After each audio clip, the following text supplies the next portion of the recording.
have Neil Morton here, and my name's Jason McAvoy from JMac Auctions. Neil Morton, a well-known person in the community. I met him. I did a charity auction for the home builders, and it was for Habitat for Humanity. And sorry for his luck, I was sitting at his table. And then when I did the sale, don't worry, I really pointed him out and put him in the spot, didn't I, Neil? You did. You centered me out, and you know what? I really appreciate that, because that awkwardness made for a lot of laughs. But that was the highlight of that night for me when I met Jason and I met your lovely partner, Colleen. Yeah. You're funny. And it brought humor and levity to everything, and you helped raise a lot of money for it. And I'm not used to hearing you in your normal human voice, so can you turn on your auction voice for like 1 minute for me to ask the next question to me? A little bit, but you have to have numbers in there with that, so I'd have to 2.5, 5, 7.5, and 10. But yeah, it's amazing how your mindset changes. And some people will see me and go, oh, he's kind of shy. How can he be an auctioneer? But when you're in the heat of the moment. So the way I saw it that night, when you got up on stage, and it's theater, and I think you and I have talked about that on text or phone calls since then, but it's like public speaking. And when you're up there, you become maybe another version of yourself.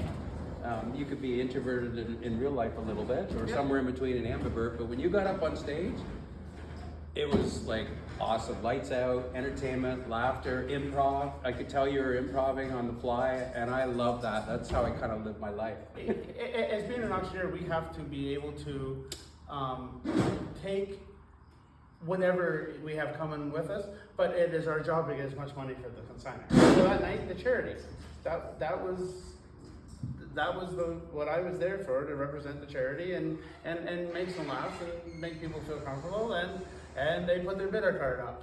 Yeah, and that was the night, like, and you and I have talked since, because my obsession in life and expertise, if I have anything, is branding, marketing, communication. I'm like, I thought of you that night, I'm like, damn, that guy has potential. Like, I just met you. Yeah.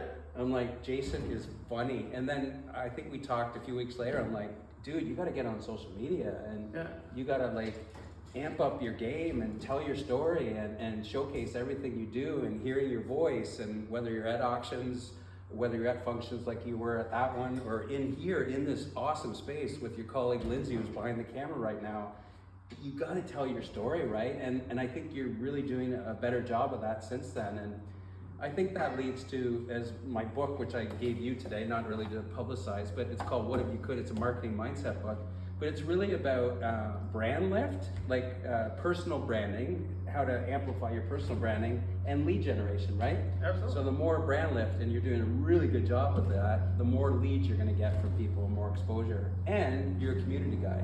Yeah. And I'm drawn to that because I'm a community guy. I love giving back to my community.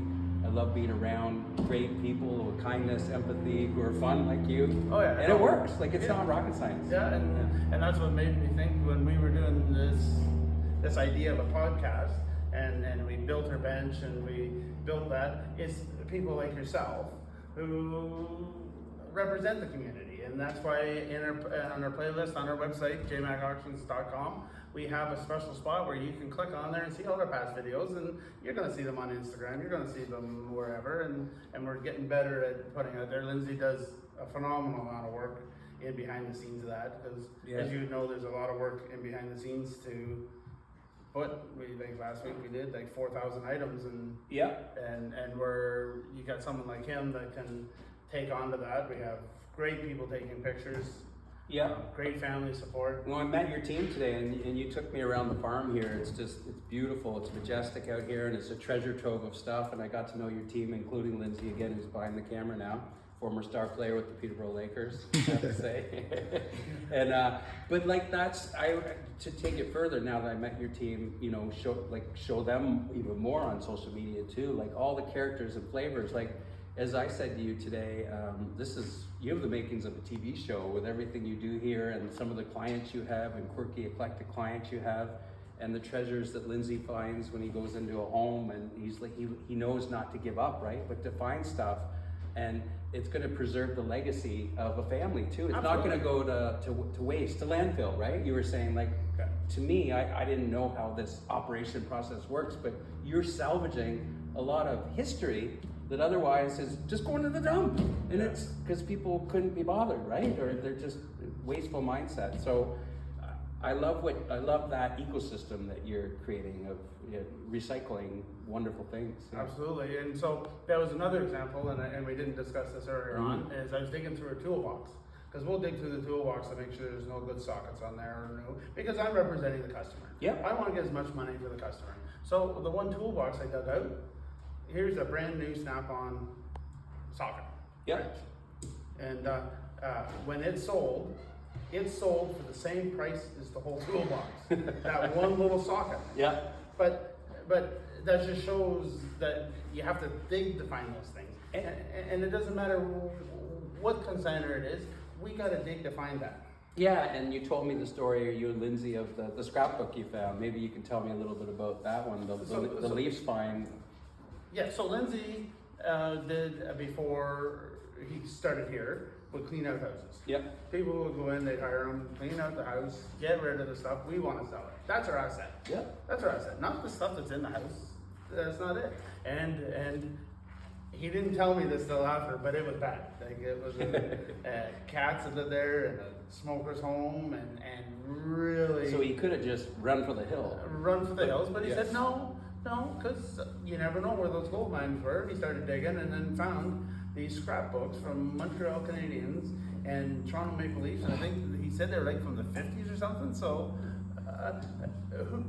you'd never see that. It's an item that you will not find ever again because somebody One of a kind. Handcrafted, DIY, like there was another item that we had in one of our I cleaned out a house, and the house had some neat stuff, and the signs all in the garage. He had all these signs, and with the signs, we found these boxes, or his wife just threw everything in, these cereal boxes, and this was a consignment, so the lady who sold it, I collected a commission, and she got rid of her stuff, I made a little bit of money, everybody's happy. So she got these from the 60s hockey cards that were cut out of the cereal boxes. Wow. And then when my ladies, they do an awesome job, a picture, awesome.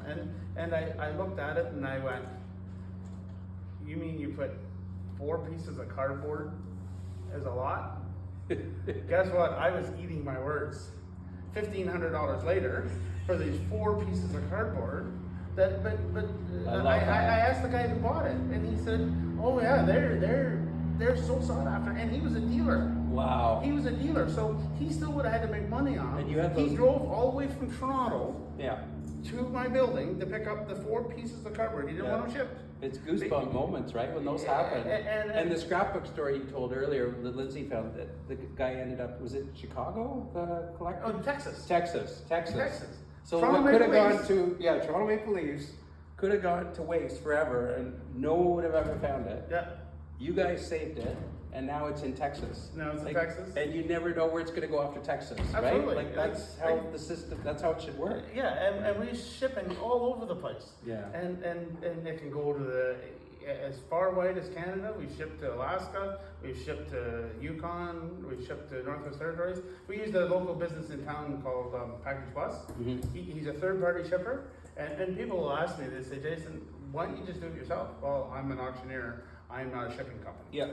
So him as a shipper, he can take items and get the best price because he can pick which shipping company he wants. Yeah. He just picks whatever one he wants that's the cheapest, and he can wrap it the most proper way.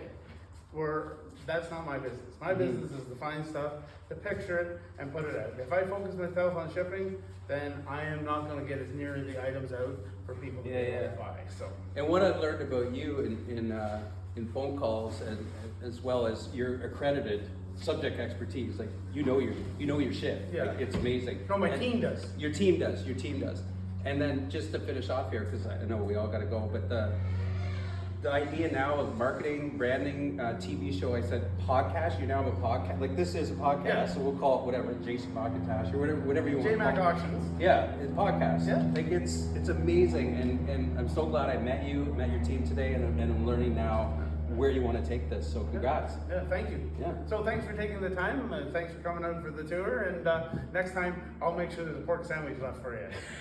Thanks, So buddy. thanks for shopping. Yeah. Have a good day. Congrats, Jason. Yeah, thanks, Neil. Thanks.